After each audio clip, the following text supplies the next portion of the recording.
और एकता का सबसे बड़ा उदाहरण है होली, दीपावली और छठ। होली में भी तमाम गाने गाए हैं, कोई फगुआ गा के सुना दे।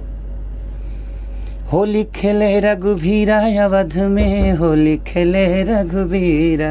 हमारे यहाँ जोगीरा बहुत मशहूर होता है, जो कि अब गांव में जब होते थे तो हम लोग जोगीरा गाते भी थे।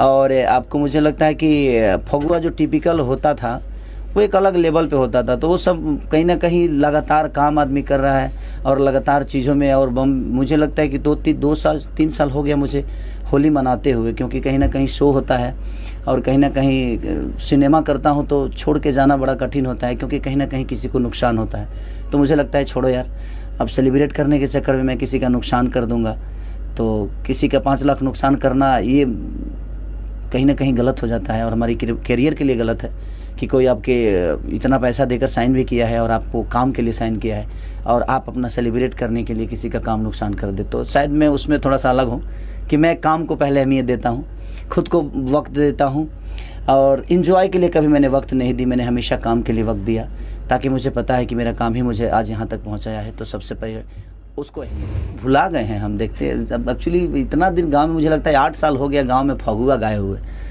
तो आजकल के ही जनरेशन के गाने चल रहे हैं फगुआ बहुत।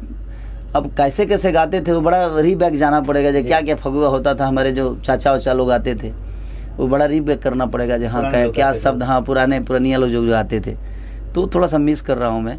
लेकिन अगली बार के इंटरव्यू में जरूर आपको फगुआ सुना। आप कोई फेवरेट गाना सुना सकते हैं? 2 रुपया हो 2 रुपया कि चोली रंगाई तोहर 2 रुपया हो, साड़ी रंगाई 2.25 रुपया। ये बहुत बड़ा है, 74 मिलियन है आज 25 दिन में।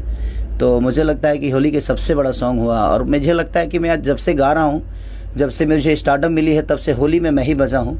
और हर साल मेरा कोई नया ऐसा गाना होता है जो कि लोगों को दिल को छूता है और लोगों का प्यार और आशीर्वाद। ये गाँव में हमनी के तो कहिए मत, गाँव में तो जितना मोरी का पानी होता था ना वो सब लोगों के शरीर पे चला जाता था।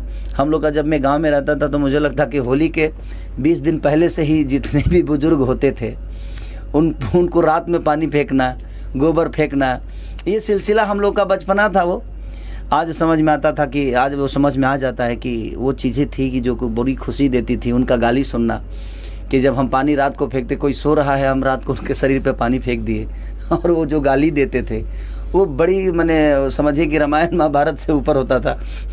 तो वो बहुत मज़ा आता था और हम लोग एंजॉय भी करते थे उसको बुरा नहीं मानते थे, क्योंकि ऐसा ही कहा गया है कि बुरा ना मानो होली है। तो होली में हर वो विधि होती थी जो बुरा मानने वाली ही होती थी, बट बुरा ना मानो होली है, और उसमें टाल के हम लोग निकल जाते थे। उसमें कोई बुरा भी नहीं मानता, अब कोई बुरा भी नहीं मानता था।